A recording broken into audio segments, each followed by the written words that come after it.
So we're going to start with the next talk. It's by Pierre Glaser. Yep. And he comes also from India, and he's going to talk about recent advances in parallel computing. So let's welcome Pierre.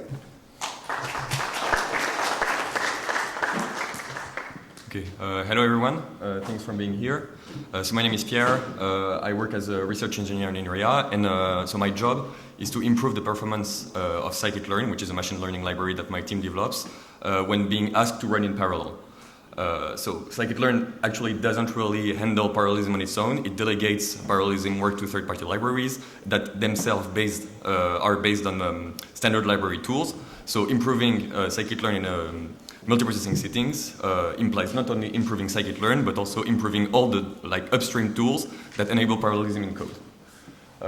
So the outline of this talk is going to be first an introduction of why parallel computing is important in machine learning. So why am I working, actually? Then I'm going to kind of make a catalog of the ecosystem that enable multiprocessing in Python, so the standard library tools, but also the tools that build upon it to address the limitation of the standard library tools. I'll do a small detour to talk about serialization also, which is an important principle in multiprocessing. And finally, I'll describe what's new, especially in the standard library for Python 3.8 and even, hopefully, for Python 3.9. So first of all, why am I working? So why is parallel computing important for machine learning? Well, first maybe a little introduction about why Python is important, why Python is a good language for machine learning. So probably most of you know a big fraction of Python users use Python for either data analysis or machine learning. And because of that, a huge ecosystem of open source packages for either data analysis or array processing have gotten a lot of momentum in the last few years. So either NumPy, Pandas, but also scikit-learn that my team develops.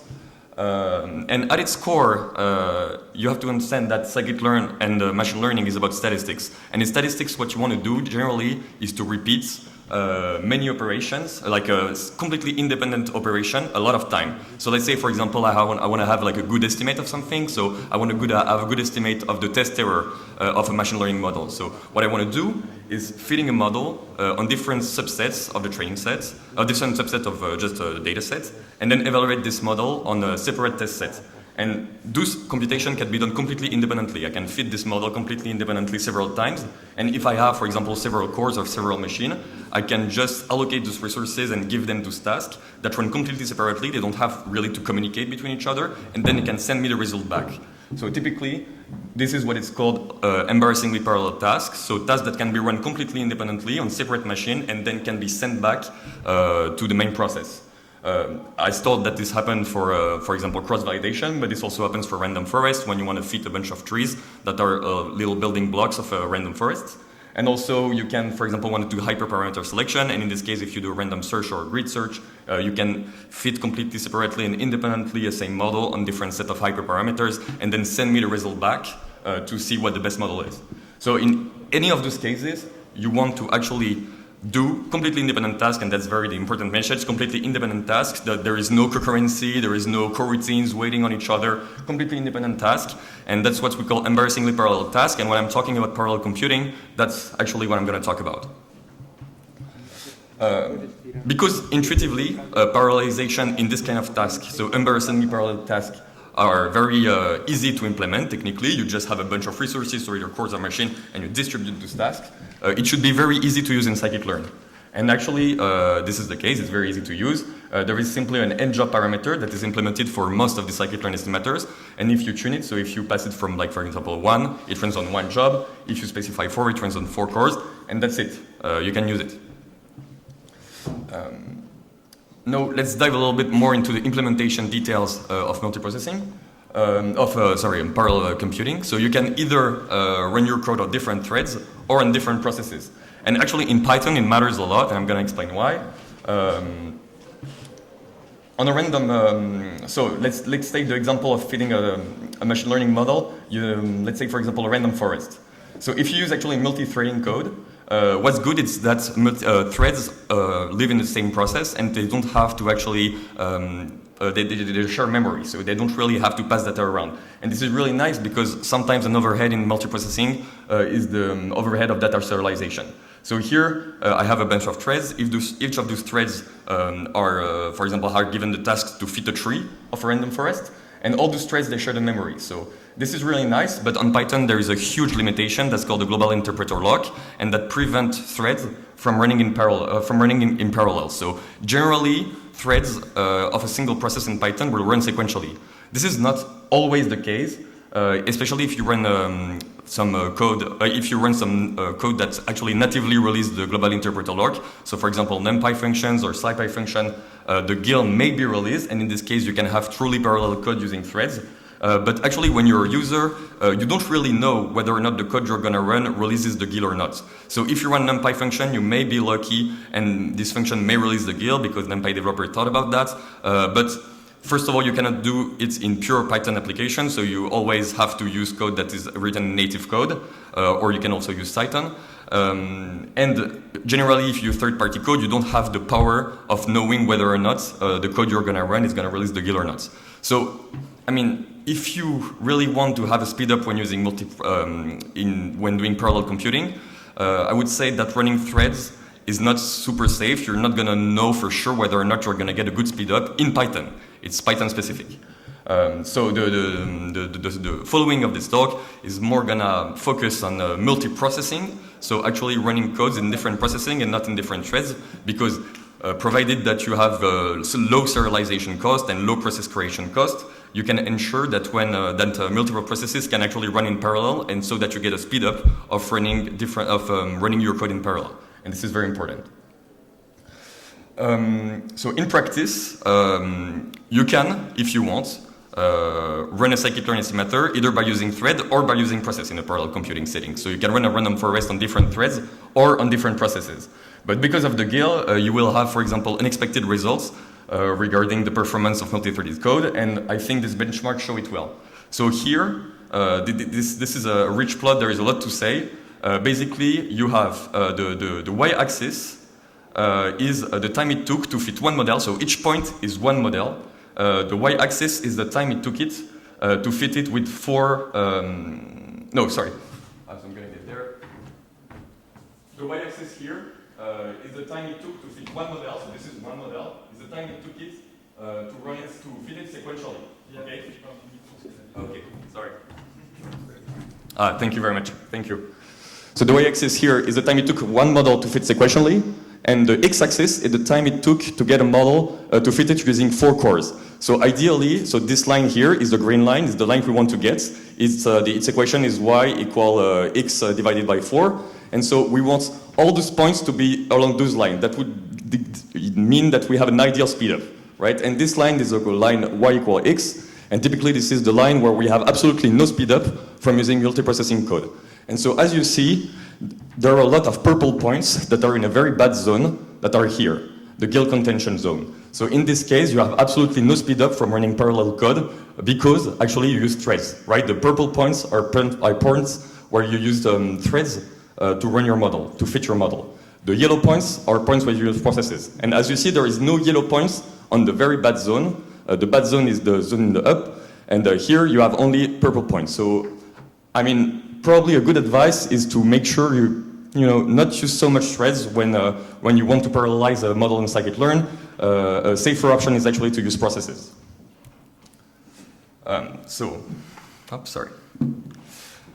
I said, scikit-learn doesn't actually implement on its own multiprocessing. It delegates its implementation to third-party tools. Those third-party tools generally are not in the standard library, but they use the standard library. So I will make some kind of a catalog of all these third-party tools, of why they are here, and especially the limitation. Why do they address limitations that exist in the standard library? So first, maybe a bottom-up approach of actually how to make a multiprocessing application. So I'm in a main process, and I want to run a task in a specific. In a specific process. So I have first to launch a process, and then I have to send him all the data to actually, so that the process is able to run. So I have to send him the input, the function and everything, and then the process has to send the result back. So for this, you need process creation primitives, such as the mp.process that will actually wrap system calls that enable you to run a process, to create a process. And then you also need a way to send actually data over the process. So you need a serialization protocol. I'm going to make maybe before that, if we want to extend it to several workers, so in this case we have one worker, so this we didn't get any speed of. If we want to get several workers, then we need actually even more stuff. We need thread-safe data structures, because if we have several workers, we maybe want to give this worker all the tasks in a data structure that all the workers will listen to. And so we need also thread-safe data structures such as queues that the worker can listen to. So all of those data structures are given to you in the standard library, in the multiprocessing module, and in the Pickle module. So technically, one would expect that you have everything you want to build and to run multiprocessing code inside the standard library. The problem with the standard library, so I'm going to skip that for now. The problem with the standard library is that it came with design choices by default. Either creating process, serializing data, and even worker pools. All come with design choices. And the design choices can actually conflict with the workflow of data scientists generally. So, for example, if you want to actually use multiprocessing code in interactive session, this will tend to fail on Windows. And this is extremely important to understand. Many data scientists actually rely on interactive session all the time. Right? Because what do most of the data scientists I know generally tend to iterate. So they have data, so they load it in a Jupyter notebook, for example, and they interact with it by, first visualizing data, and then maybe creating a machine learning model and fitting it, and then interact it. And all of this generally happen in interactive session. And interactive session are a very specific concept in Python. And multiprocessing doesn't really work well with interactive session.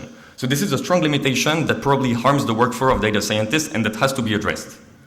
Then multiprocessing is not super portable when it comes to cross-OS compatibility, and also different extensions such as OpenMP. So if you want to use, for example, OpenMP, which is a library to actually have several threads running in parallel, or if you want to use NumPy on macOS, you will tend to run on some crashes when using multiprocessing.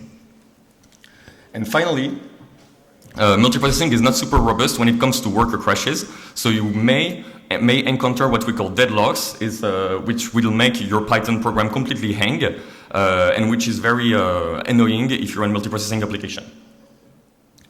So because of all of that, actually my team created another, so I'm gonna skip that.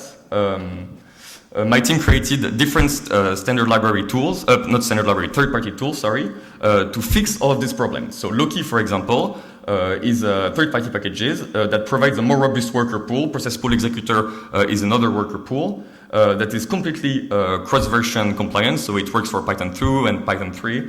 It is also has a consistent behavior on all the operating system, and also it works in interactive shells.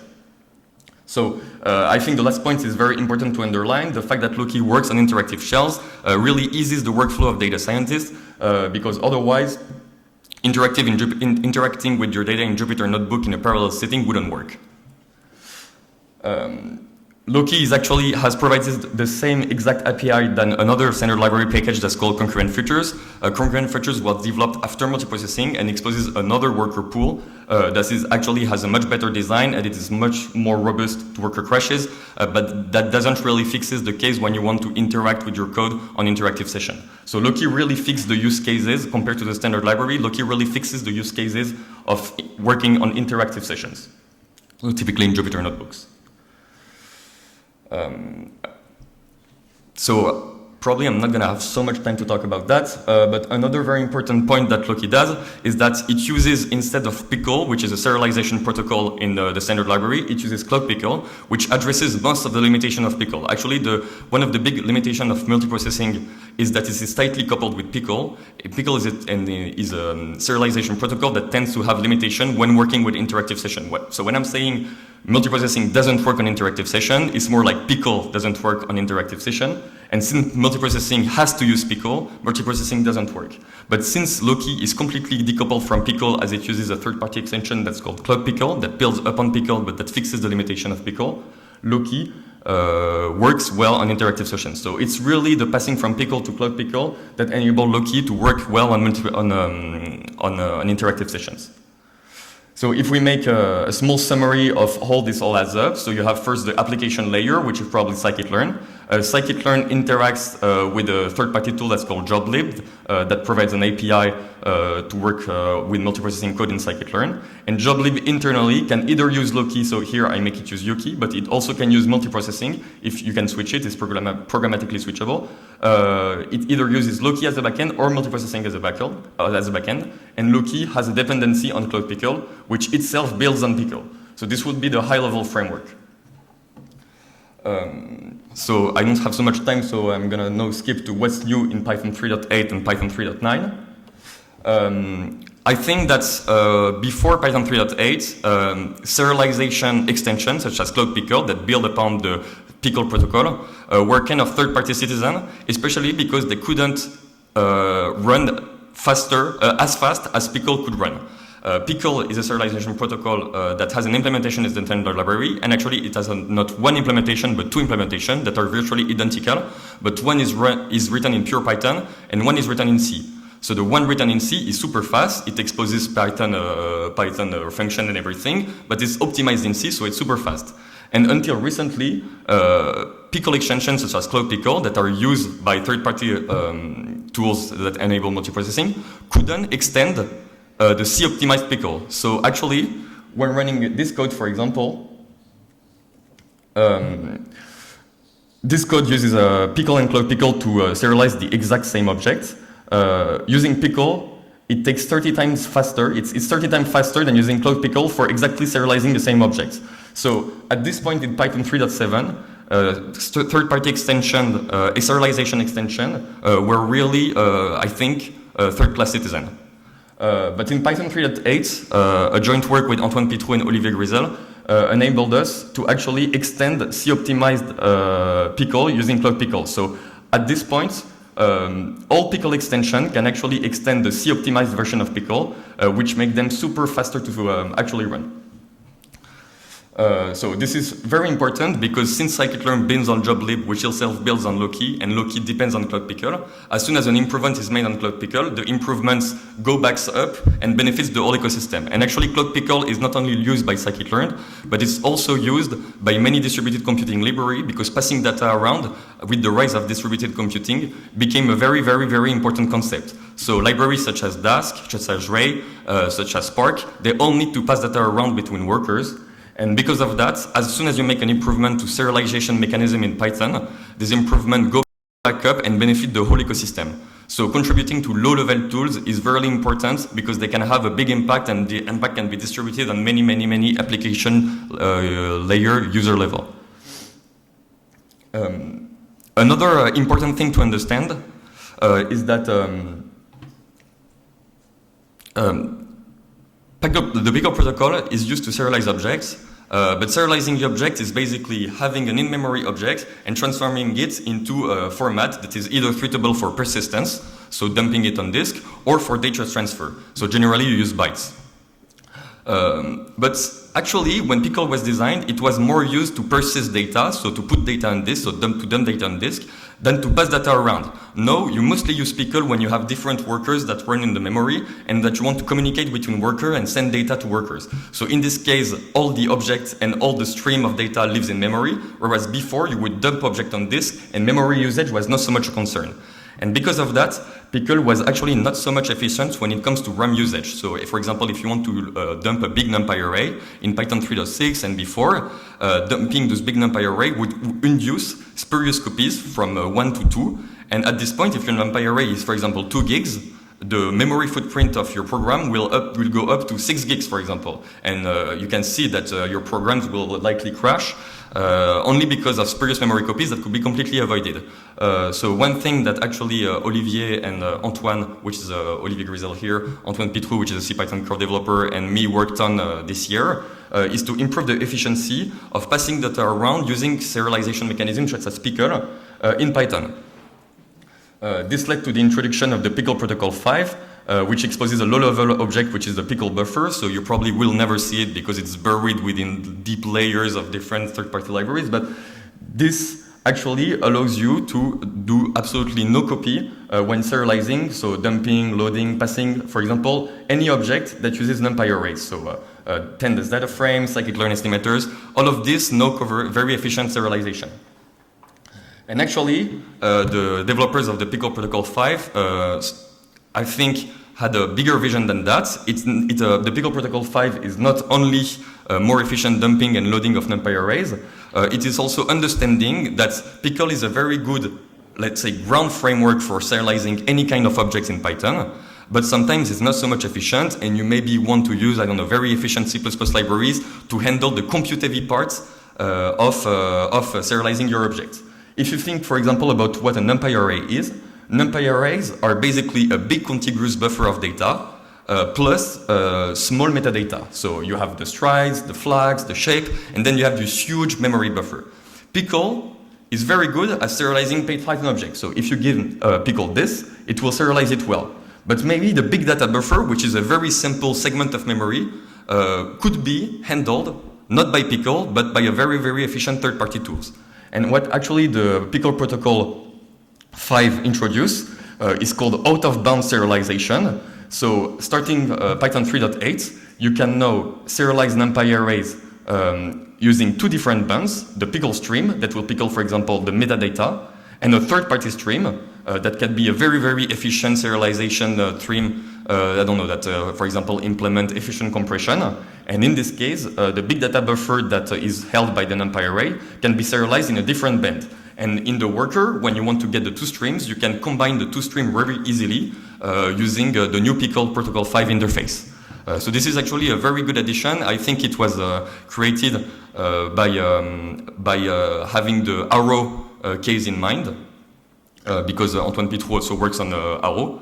And so this is another very, very important addition that is introduced in Python 3.8. Maybe the last very important addition, and actually this is not in Python 3.8, hopefully this is going to be in Python 3.9, but I think that the curse of multiprocessing is actually the fact that it's coupled with Pickle, and Pickle came with somewhat arbitrary design choices. They're not completely arbitrary, they have pros and they have cons, but they come with design choices when it comes to serialized objects that, as I said, conflict with the workflow of data scientists. And because multiprocessing is completely convoluted with and tightly coupled with Pickle, any problem related to Pickle will affect multiprocessing, basically. And objects such as process, connection, queues, all of these processes actually uses Pickle internally to serialize data. So this is a huge limitation of, I think, the multiprocessing module, which exposes a lot of very useful objects, but because this is bound to Pickle and Pickle only, it will suffer from all the flaws of Pickle.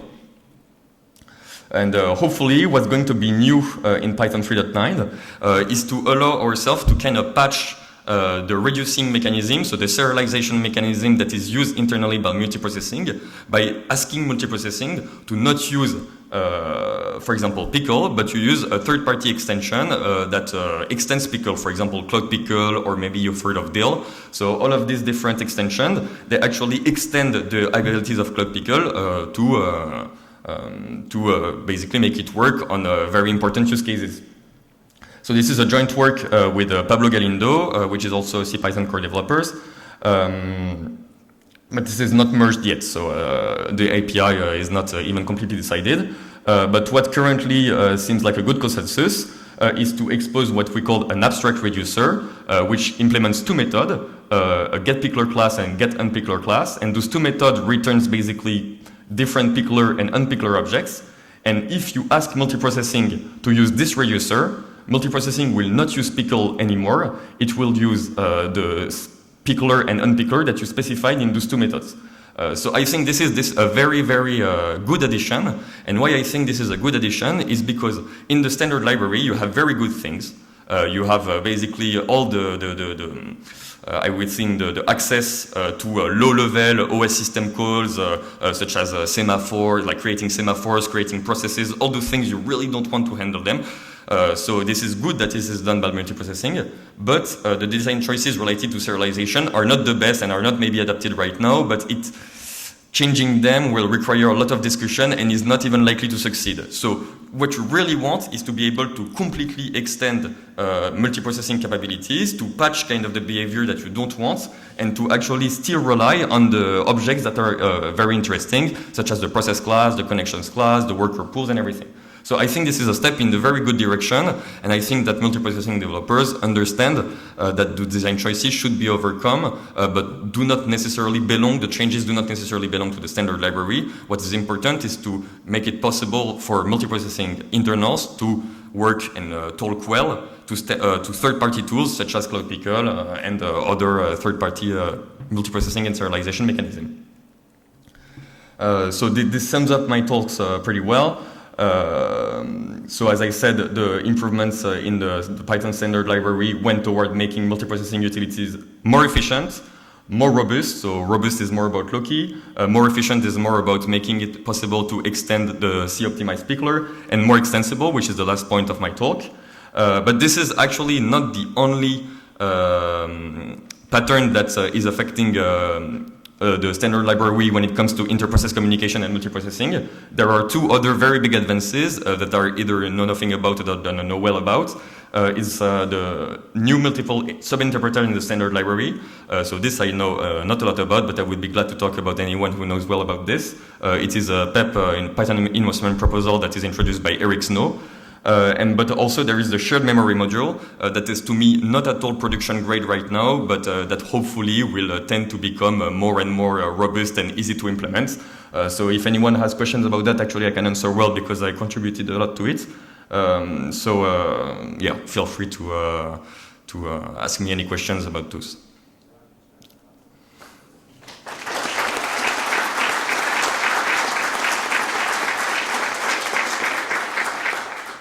Pierre. Is there any question from the audience? Yes.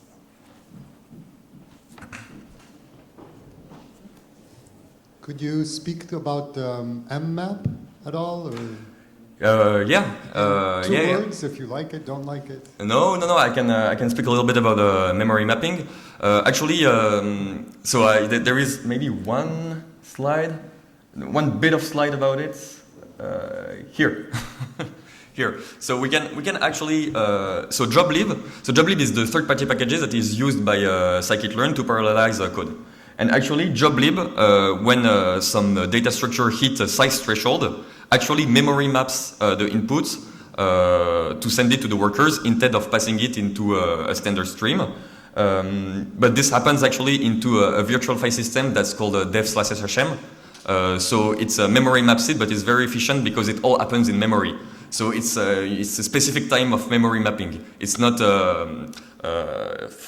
if it's not a file system memory mapping, it's more in memory. But so this is typically something that happens under the hood is joblib.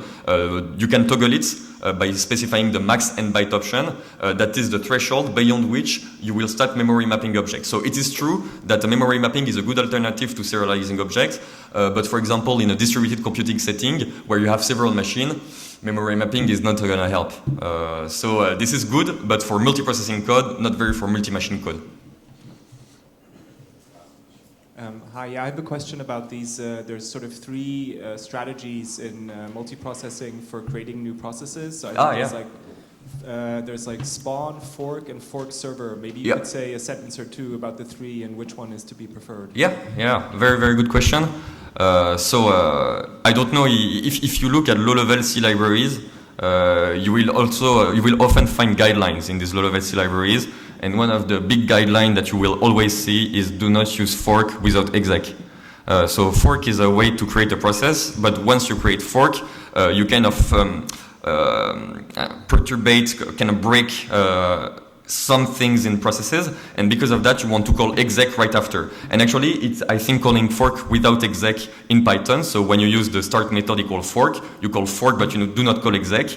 And Mac OS, so the Mac OS doesn't like it at all, and it's actually, I think, why Mac OS didn't work well with multiprocessing. So fork without exec, which is the fork start method in multiprocessing, is very fast, but is not very POSIX compliant and introduces a lot of bugs. So I would say it is not the kind of right way to create new processes. I think the safe way to create new processes would be either to use spawn or to use fork server that consistently use exact after fork. Thank you, Pierre, for your presentation. Thank you. You can talk to me afterwards if you want.